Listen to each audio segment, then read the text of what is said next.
Welcome to the Chamber Neighbors Podcast, a show highlighting Chapin's community and commerce. Now here's your hosts, Greater Chapin Chamber of Commerce President and CEO Paul Sadler, and Chapin Neighbors Magazine's Daniel Rendelman. This is Daniel with the Chapin Neighbors Magazine. And I'm Paul Sadler with the Greater Chapin Chamber of Commerce. And Paul, who do we have with us today on the Chamber Neighbors Podcast? Daniel, we have a treat today. A treat? A treat. Yes, another treat. Today, we are talking with Bill White with Convergent Design. Hello, Bill. Welcome to the Chamber House. Hello, Daniel. Hello, Paul. Good to be with you guys today. Man, it's so good to have you today, Bill. Thanks for talking with us today. I've never met Bill before, so this is an amazing experience. Bill, Hello. Daniel. Oh, yeah, very nice to meet you. I don't think you're being truthful to our listeners, Daniel. Okay, I think you know who this guy is. Absolutely. We had the pleasure of getting to know Bill, working together with the Chamber for years, also with his business, Convergent Design, and great family.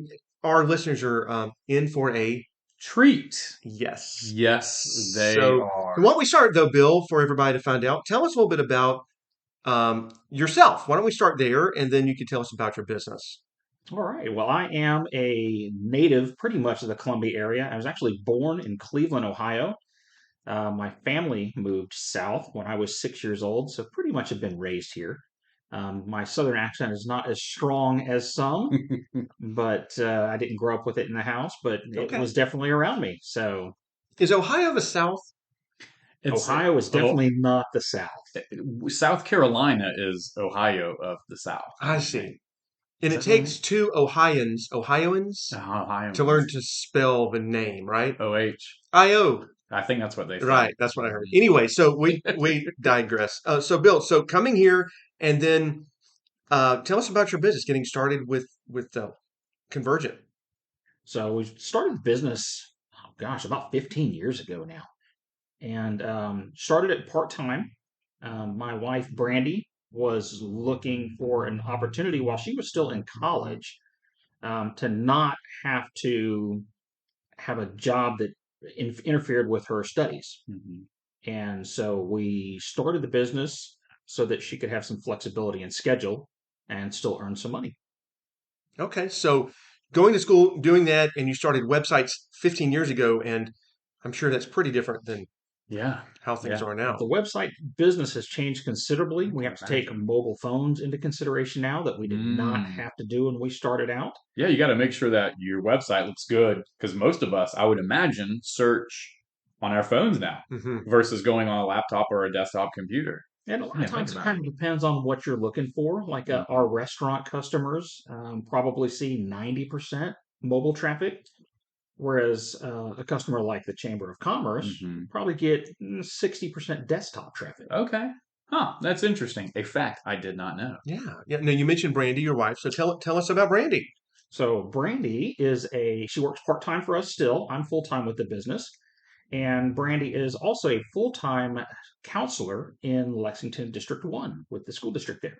All right. Very cool. It's, we've had a lot of educators on our podcast, and we sure do appreciate the job that they do. And man, a school counselor is a tough gig as well. So anyway, so we're glad that you're here, Bill. We're glad. We want to know more about your business. What's an ideal customer for you? Like, what does that look like? Well, an ideal customer for us is somebody that is trying to run a business.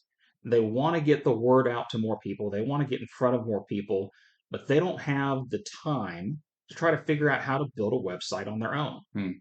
And so they want somebody to help them with that part of it. My favorite part of the process when I'm meeting a new business is to hear that business owner's story. Every business owner knows how to sell what they do. They do it naturally. It's just part of being an owner. But they often have a hard time figuring out how to put it into a brochure or put it into a website format. And that's the part I love, is just hearing their story and then getting to be able to wrap a website around their business and around their story. So is it just businesses? No, it's not. We also work with nonprofits. We work with churches. We've even worked with a couple of individuals. One website we did, it's been several years ago now, but they were trying to adopt some children from overseas. Hmm. And so part of what they needed to do was raise some additional funds to do that.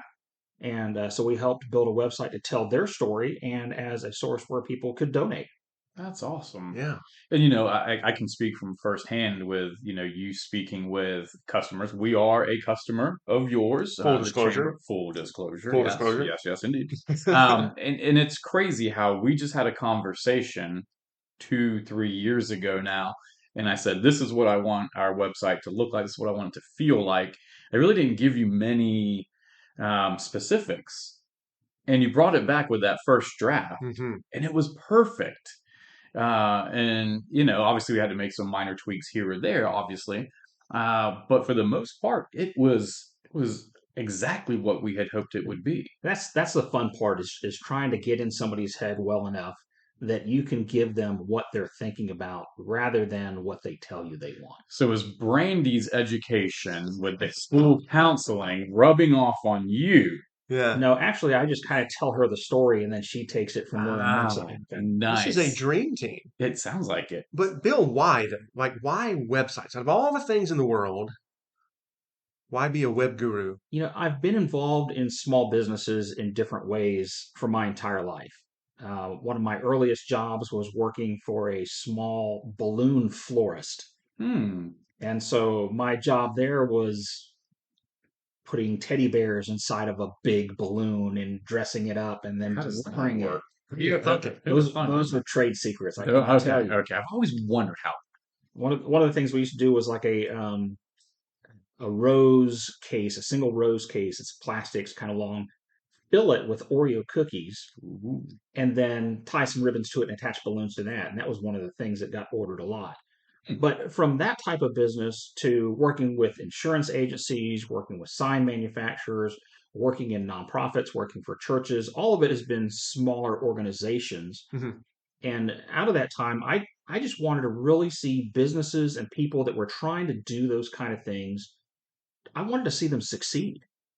And one of the ways that I was able to help them do that was by providing them a website that told their story well, and helped people engage with whatever they're passionate about. Nice. So, Bill, can you tell us some myths of your industry? What are some things that when people think about websites or website I bet I design, know one. Anybody can Hmm. make a website. I mean, that's probably true, but That actually is true. Anybody can build a website. I've tried it for fun and it is not easy. There are some great tools out there now that would let somebody build a fairly competent website on their own. The challenge is all of the different software that's out there has its own learning curve. It's just a matter of whether or not you've got the time to sit there and play with it and learn that. Mhm. Most business owners don't. Right, right. Time is precious to us. Absolutely. I would think another myth that's out there is that if you build a website, you're immediately going to get business from it. A website is like anything else, it has to be promoted. Mhm. Mhm. People have to know it's there. We do the work to try to make sure that somebody can find it if they're Googling you. But sometimes that takes time. And one of the biggest things that leads to more traffic to a website is traffic to a website. Hmm. Really? So it sounds like a Hmm. catch-22. Yes. But if there are a lot of people coming to your website, then Google thinks you're important, and so they'll send more people to your website because that's Mm. obviously what people are looking for. How about that? So is that like the interweb, I guess? And Yeah. so search engine optimization, all those fancy Ooh, terms. that's fancy, Daniel. Yeah, yeah. So, but any other myths that people think like, oh, it website part that you've seen? I'm not sure that I can think of another myth that pops to mind. Or It like sounds expensive.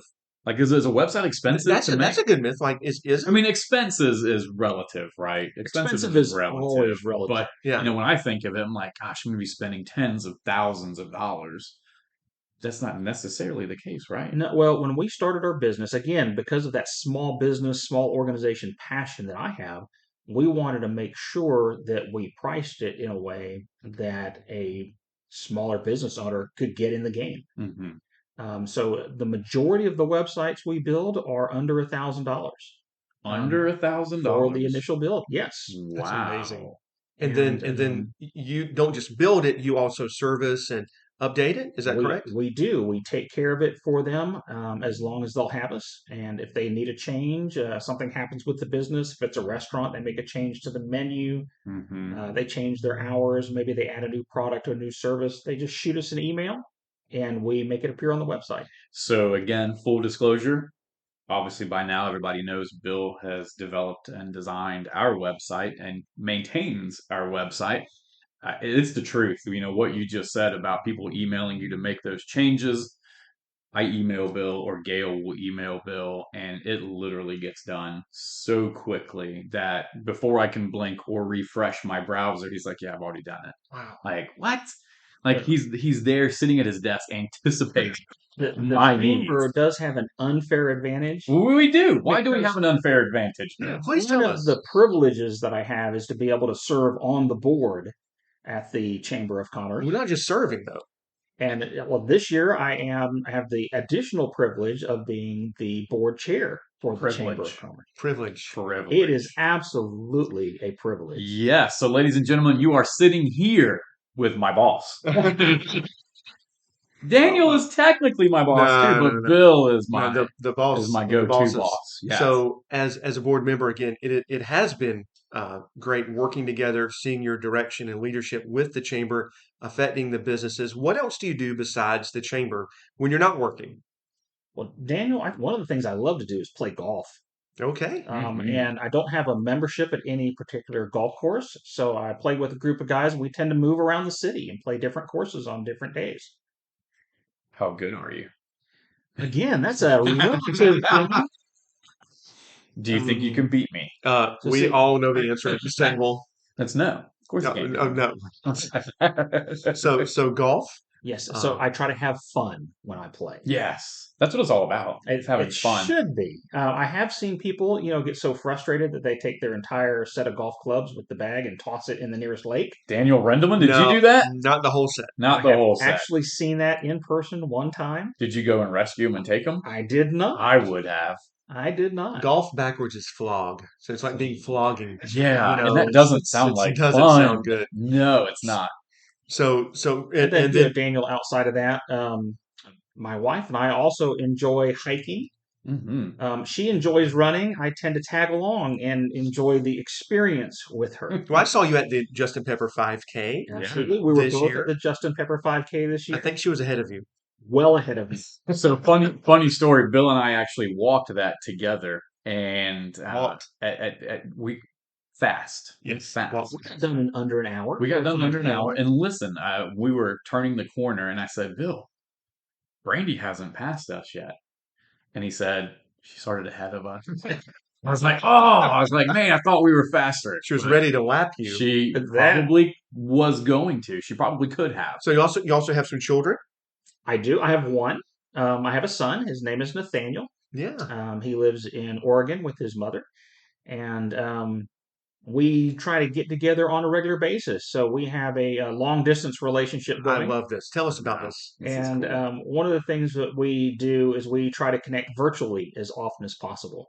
So we get together 3 or 4 times a week and watch a TV show on Netflix. And so we That's we awesome. get on the That's so phone, cool. we sync when it's going to start. He gives us a countdown. We start the show, and off we go. And do you talk during the movie? Or is it- Absolutely, we're talking back and forth like, I can't believe that happened. Oh, goodness. How cool is that? Technology And- is unbelievable. And knowing that, I just wanted you to share because I look at that and I see that's such a good father taking the time out of his day, out of his life, connecting not just once a month or once a week, several times. And I just respect you so much for that. I think that's Oh, amazing. thank you. And then, Saturday afternoons, we try to get together on the, what's the new Nintendo platform? Oh, the Switch. The Switch. The Switch. And race some Mario Kart man. together. How'd you convince Brandy to let you buy one of those? What's the Actually, secret? Nathaniel was so passionate about connecting that way Yeah? that he bought me one. No way. Yep. Oh, my goodness. You heard it first here on Yes. the Chamber Neighbors podcast. I wonder if Nathaniel can buy me one. I I'll hang out with you guys on Saturday afternoon. See, if you got friendly enough, we'd love to have an extra competitor in the race He's season. listening right now. Yes. I'm sure Bill will send this to him. Yeah. So, can you describe what something you wish people knew about your business? One, I think how much I would love to do business with them. Mm. I really, again, I'm passionate about small businesses. It's why I'm involved with the chamber. Mhm. It's why I started the business that we did outside of wanting to help Brandy when she was still in college. Um, but just I get real invested in your business Mm. when I'm building your website. I want to know your story. I want to know what a win looks like for you, and I want to try to make that happen. I also become just a natural connector for your business if I'm working Mhm. with you. Because now I know your story better, and it's like if somebody else would benefit from you, I'm going to make an introduction, Yeah. help you know them too, and hopefully bring you some additional business. That's so true. I see you at some of our networking opportunities Mhm. that we have here through the chamber, or through some other avenues, and you're a natural connector. You connect people. Hey, let me introduce you to this person. Hey, I heard this person talking about this, and I know that you can help them.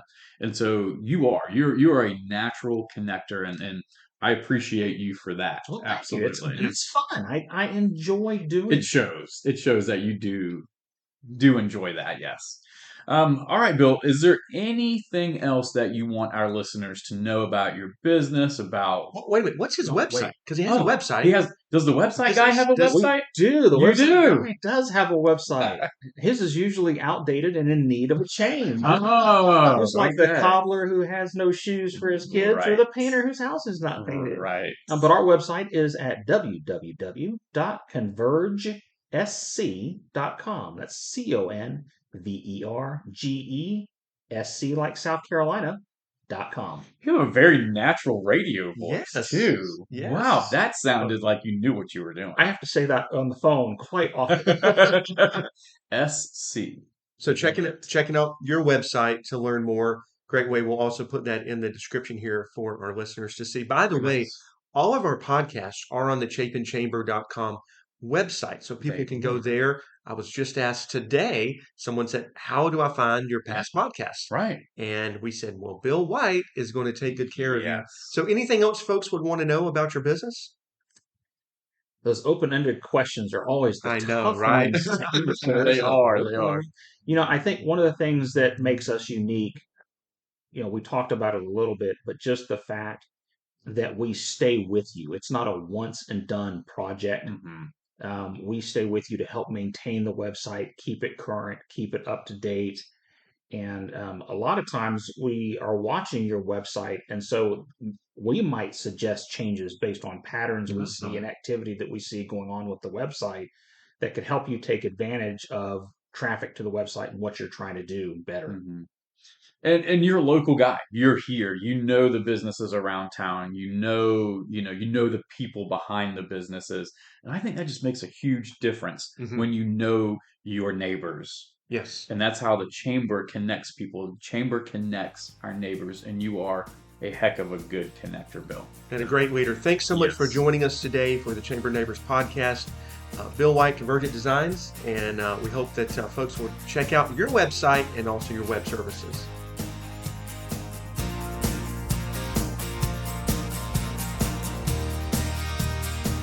This has been the Chapin Neighbors Podcast, where we highlight all that makes our community special. We hope you enjoyed our time together. Please like, subscribe, and share the Chapin Chamber Neighbors Podcast.